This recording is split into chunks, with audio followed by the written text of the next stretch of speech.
महाशिवरात्रि।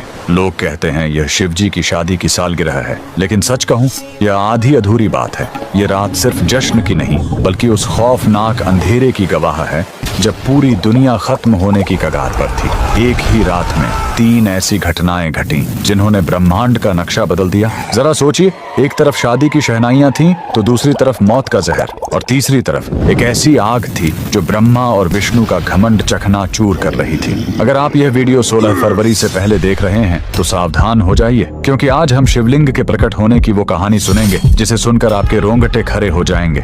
कहानी पर आते हैं। एक बार ब्रह्मा जी और विष्णु जी में युद्ध छिड़ गया। दोनों लड़ रहे थे कि मैं महान हूँ। नहीं, मैं तुमसे ज्यादा महान हूँ।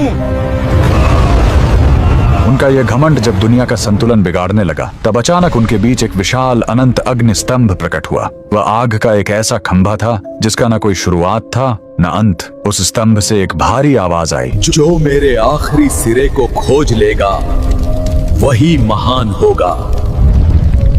ब्रह्मा जी हंस बनकर ऊपर उड़े और विष्णु जी वराह बनकर नीचे गए। हजारों साल बीत गए, विष्णु जी को अंत नहीं मिला। उन्होंने अपनी हार मान ली, लेकिन ब्रह्मा जी ने वापस आकर झूठ बोला कि उन्हें अंत मिल गया है। उसी पल उस आग से काल भैरव प्रकट हुए और सजा के तौर पर उन्होंने ब्रह्मा जी का वो सिर काट दिया जिससे उन्होंने झूठ बोला था। उनका अहंकार टूट गया। चूंकि शिव जी आग के रूप में आए थे, वो बहुत गर्म थे। तब देवताओं ने उन्हें शांत करने के लिए उन पर जल और दूध चढ़ाया। यही वो पहला दिन था जब शिवलिंग पर रुद्राभिषेक की शुरुआत हुई। लेकिन कहानी यहीं खत्म नहीं होती। एक बार जब देवता श्रीहीन यानी कमजोर हो गए थे, तो अपनी शक्ति वापस पाने के लिए समुद्र मंथन हुआ। सबको उम्मीद थी अमृत की, लेकिन निकला क्या? हलाहल विष। पूरी दुनिया जलने लगी। तब फिर वही भोलेनाथ आगे आए। संसार को बचाने के लिए उन्होंने उस उबलते हुए जहर को पी लिया और अपने कंठ में रोक लिया। जहर की गर्मी से शिव जी का शरीर तपने लगा। उस जलन को शांत करने के लिए सभी देवताओं ने उन पर पूरी रात गंगा जल,